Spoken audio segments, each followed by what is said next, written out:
Okay, so I just wanted to take the time to get some straight with all you people who like going to YouTube and anyone who likes or who has driven a full-sized motor vehicle.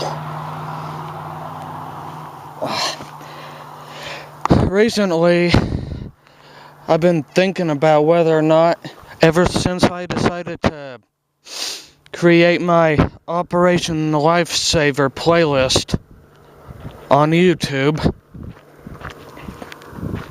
I decided to do some thinking on whether or not to do another safety vehicle, not vehicle, but another safety video.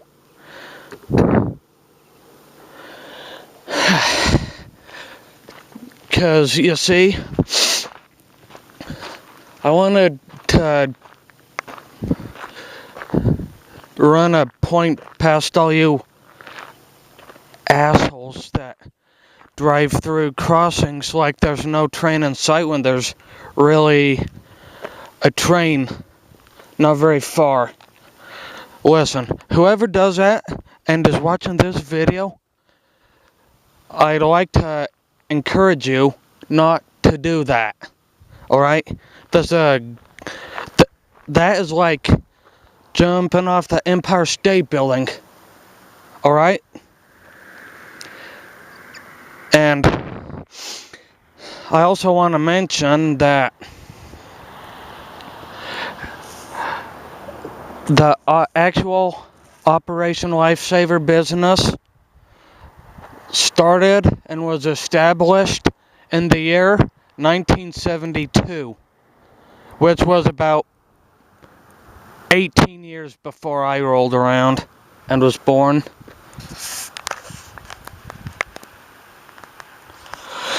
And it seems like back in December, somewhere in December, possibly early to mid-January of ever since, like in January, sometime in early to mid-January 2013, or somewhere in December of 2012, there was a guy just not very far southeast of Boise who got hit by a Union Pacific train. The Union Pacific train was on the Nampa subdivision, doing 65 miles an hour, and hey, that person died. So, and I'd want to say it was like mid-January, back in 2012 or 13 or something, that there's a semi, a Kenworth T800, a purple one, at this cattle feed-a-lot in Twin Falls, Idaho. Okay, never mind this red thing.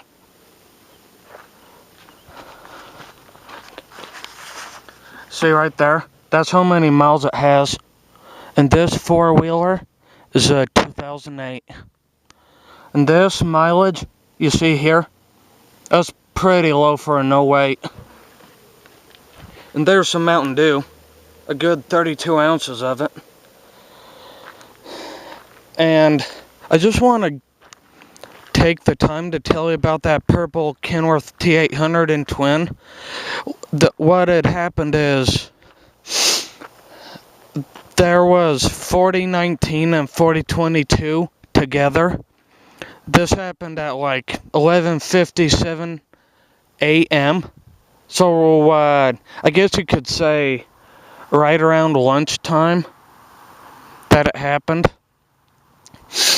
There was Luckily the truck driver, what had happened is his the semi's engine had, how it all happened, you see, is this there was a truck driver in Twin Falls that was leaving the feed lot over near Gertie's Brick Oven Cookery in Twin Falls. And he was in the middle of the crossing when his semi's engine had stalled. He tried a few different times to get his semi's motor going. And meanwhile, 4019 and 4022 were bringing some cars in through Twin when 4019 and 4022, 4019 was the lead engine, had struck that guy and pushed him a little ways. I'd want to say about 10 yards, about 20 or 30 feet. And there was a little diesel that had leaked from the semi's fuel tank on the right side. And luckily, the truck driver made it out all right. And luckily, this truck driver was deciding to be on the smart and safe side and he decided to be on the smart and safe side and bail while he had the chance. And luckily he wasn't hauling a drop of gasoline or diesel or any biofuel for that matter. And it seems like, and there's this one time where it was, I don't want to say 4022, back when its number was 9643 and had the orangish caramel colored cabin, the black and white stripes running down both sides of its motor. And I think 9645 or 4030. This was back in 2008. They hit some truck. I think it was an asphalt truck. Somewhere in the Kimberly, Idaho area. I think at the 25 or 2800 block, at the 2500 or the 2800 road crossing. That truck driver, his engine had stalled, and there was 4022 coming, aka 9643, hit him, and that guy was sent to the hospital and had minor injuries and was cited and fined about $75. And the citation was for failure to yield at a railroad crossing. And whichever one of you reckless assholes is watching this video and has heard anything up to this point, you better stop being so damn reckless near the railroad crossings. Because if I report you running through the electric crossings with gates when the gates are down, whether it's a malfunction or there's an actual train there, and you are in the Burley, Idaho, Rupert, Idaho, well, anywhere from Rupert, Hayburn, to Burley to Declo area, if I am to see you doing something this stupid, I will report you. I will report your ass. Alright? So let this be a lesson to all you careless bastards near railroad crossings. Mark my word. If you're in the Rupert, Idaho, Burley, Hayburn, or Declo area, I will report you, whether you want me to or not. And quite frankly, that tells me you're committing suicide if you're doing something that stupid. So, heed my freaking warning. All you careless bastards near railroad crossings, whether there's a train near or not, whether there's an electric crossing with lights, bells, and gates, it doesn't matter. If I see you driving your car or vehicle or whatever vehicle it is through an electric crossing when the gates are down,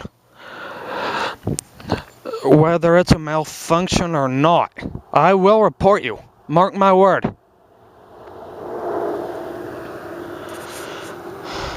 But for now, look both ways for, well, here's what I want you to careless people to do. Whenever you're approaching a railroad crossing, I want you to be extremely careful, okay?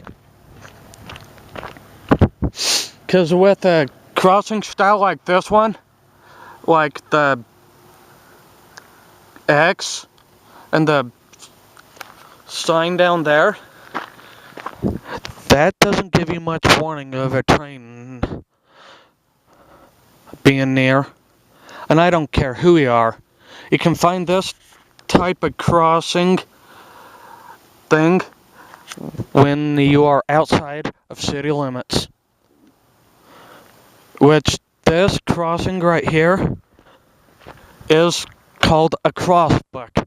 A non, and right here is a non, it's a non-electric crossing. And with an electric crossing, you will have more of a warning.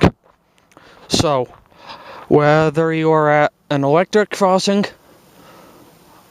or a crossing with a highway grade crossing, inside or outside of city limits, please observe all warnings of a railroad crossing. I don't want you running through the damn crossing when there's a train near, okay?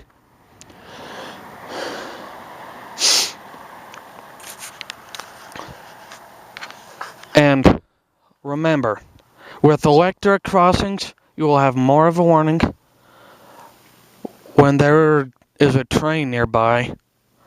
But if there's a railroad crossing, an electric one, that starts lighting up, please take extreme caution. I'm not wanting you to commit suicide. But hey, if you are watching this video, you don't have much of a warning with this kind of crossing thing right here. And like one of my videos in my Operation Lifesaver playlist said, it was a railroad safety documentary thing that was created in the 1940s somewhere, that said, don't let a double track crossing double cross you.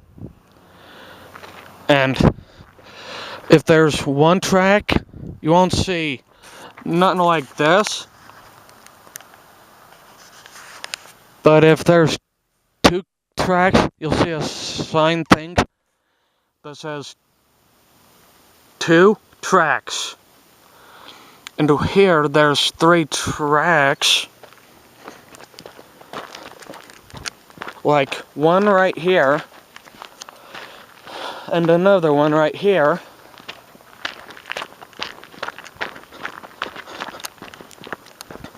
And a third one right here. So if you see a sign on a crossing that says this, then you'll know there's 3 tracks in place. By all means, be safe, look, listen, and pay attention.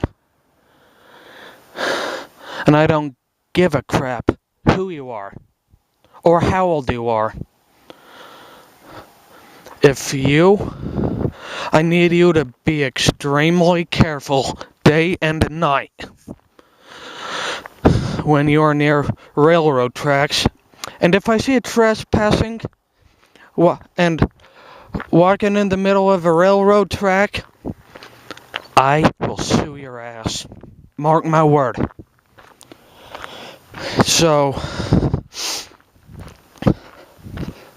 other than that, I just want you to be safe. And if you see a sign on a crossing, whether it's electric or not, if you see the number 3 and the word tracks,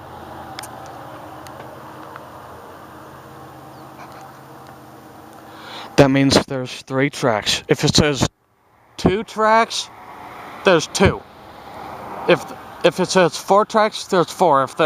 If it says 5 tracks, there's 5. So heed my warning and drive safe. But for now, over and out. Please be safe when you drive near all railroad tracks.